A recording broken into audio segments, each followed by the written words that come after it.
Okay, this is what we picked up from Al's. It's a press. It's laid in the back of my truck in a minute. And we're going to mount it on a table. It's about 3 ton, it's a manual press.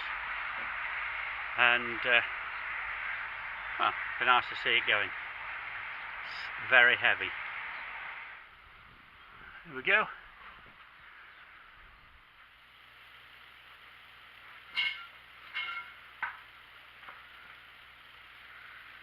Okay, right, we've got this bit of frame. I've cut the top, and now I'm going to cut the bottom. The idea of this is to get the frame sort of as up to the blade, and then a little tiny bit of pressure on the blade, and usually it cuts off really well. This frame is what I originally made on a table just to try it first, see how high I wanted it and so on. So I want it a lot shorter than this. And I've got the dimensions off the original table that Al still got. He wants to keep it to store steel on it, so I'm going to have to make a new table myself. And I thought I'd like it a little bit bigger, but I've tried it on a temporary table, and now I'm going to go back to the original design. So I'm going to chop this down and make the old table smaller. So I've cut some legs ready. They're in the floor at the side, and you'll see them in a moment. And we'll cut this down, cut it off at the correct length, and make the table a lot smaller. It'll make it easier for moving around the workshop with. The bigger it is, the heavier it'll be, and I haven't got a permanent place for it yet in the workshop, so hopefully this will make it a little bit easier to move around. I even might put some wheels on it, or a trolley or something. We'll have a think about that anyway.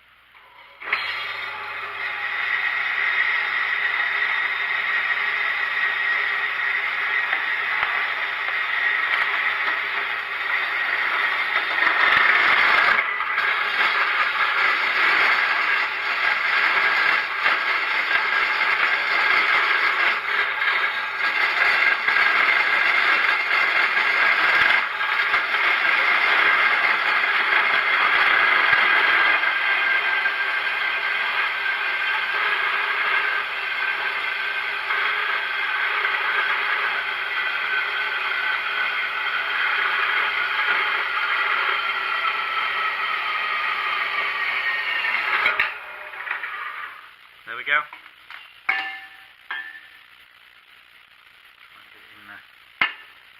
In the frame.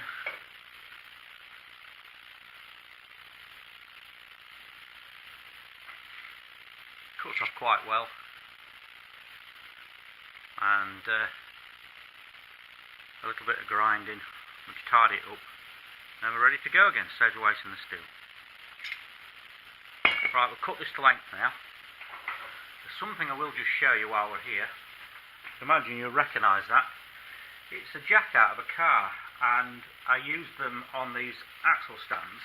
Just put it out of the way a moment, and just weld a round tube on there. It goes in the top of the axle stand and turns round, and we can adjust it to any height we want. I have 2 of these for the saw.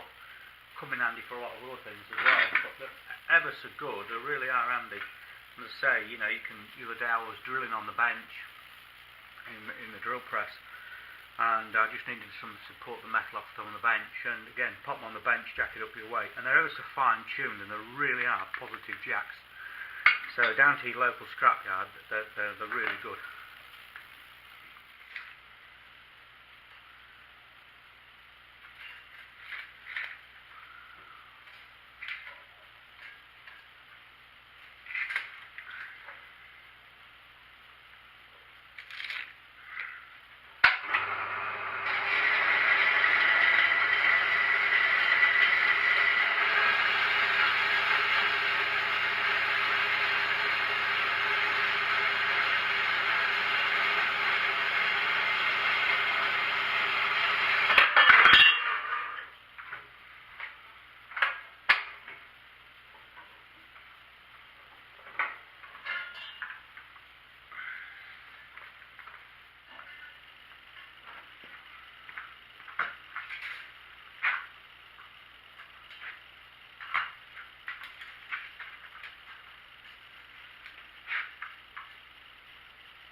Right, we'll square that. I'll go tidy it up outside with the grinder, and we'll get it welded up as a square, and then we can start tidy those up, and then we can weld some legs on it.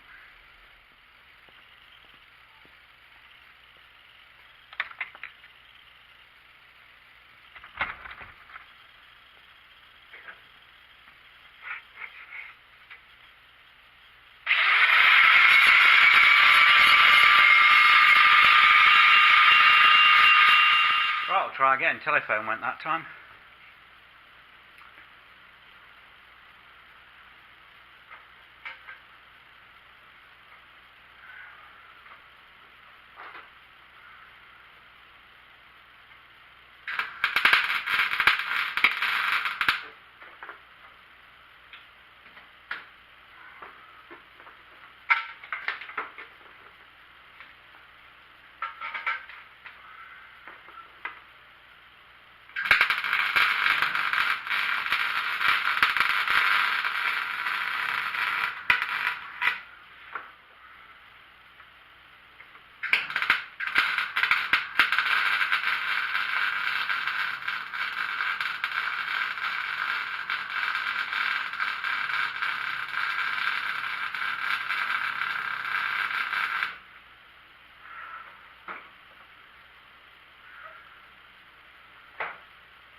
The weld in that corner.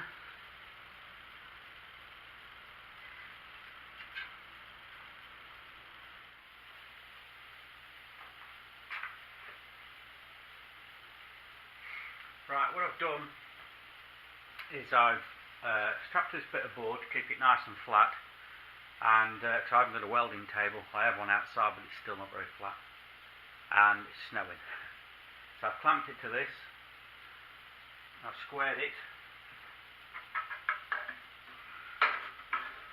moved it.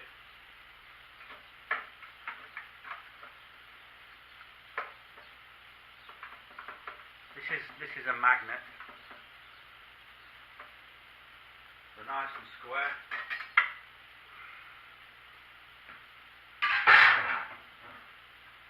And we'll tack it.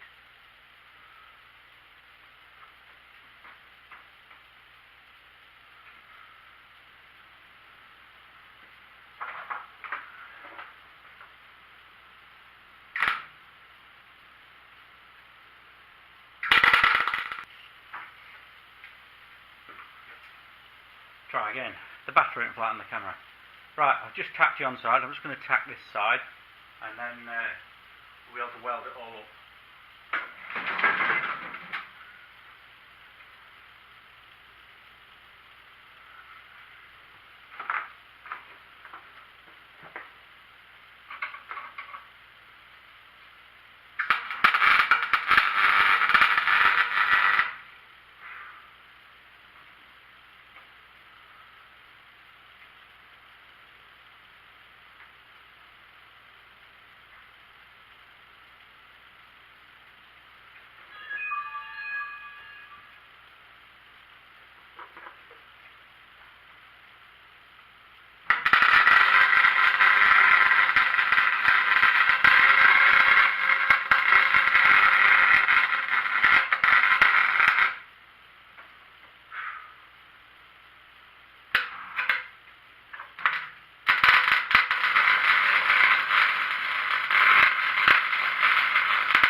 strange reason this afternoon. We seem to have a lot of power. I've had to go down another notch on the current on the welder. Don't know why we've got a lot of power this afternoon. For some reason it's nobody's using it, I suppose.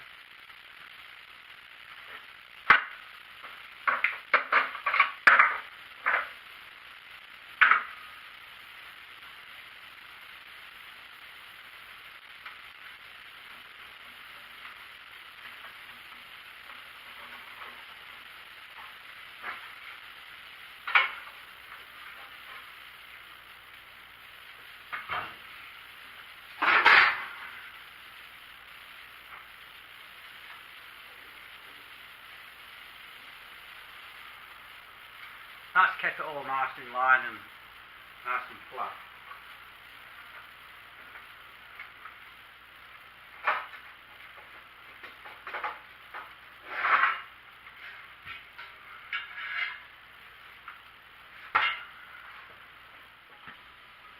Right, okay. I've been in the shot blasting bay. I have a shot blasting bay around the back. And I was in it yesterday afternoon shot blasting. I was going to take you in there, but it's not the nicest of environments, and it was wet yesterday, and I don't particularly like the camera in the bay, albeit a 6 metre long bay, 3 metres wide. The camera will be fairly well back. I really prefer the camera with the door open and the camera looking in rather than being with me, because it's just filthy conditions.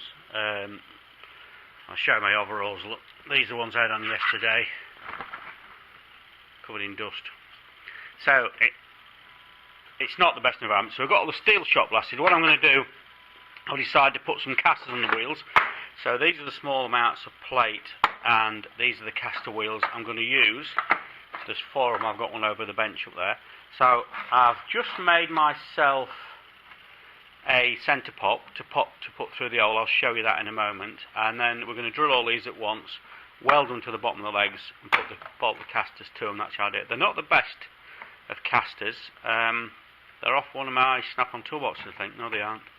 They're off a Clark's toolbox, and so they're not the best, but at least they're of a size, and if I need to change them, I can do.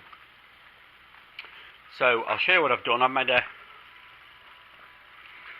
transfer punch on the lathe a couple of minutes ago. So this was in the lathe, and I should have filmed it, but I forgot. And I've just made a little tiny nipple, as you can see, on the end. So what I've done, I'm hoping you can see the transfers there.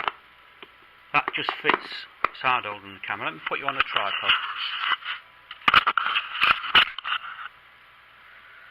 What I've done with this bit of rod is made it of, it's the right size to fit this hole, and it's got a nipple on the end. So I've put it onto the steel. I'll do it on the back of the steel.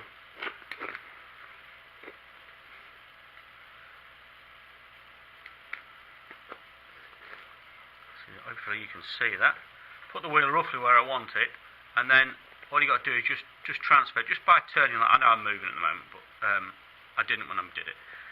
And then it just transfers them. Just marks them enough. And then we've got a transfer, I've done on this side, onto that, and it's exactly the same. So what I'll do now is I'm going to stack all these together, punch these, and get them all drilled as one. We'll weld them on the bottom. I'll show you probably a bit of welding, and then we can start building it up, okay?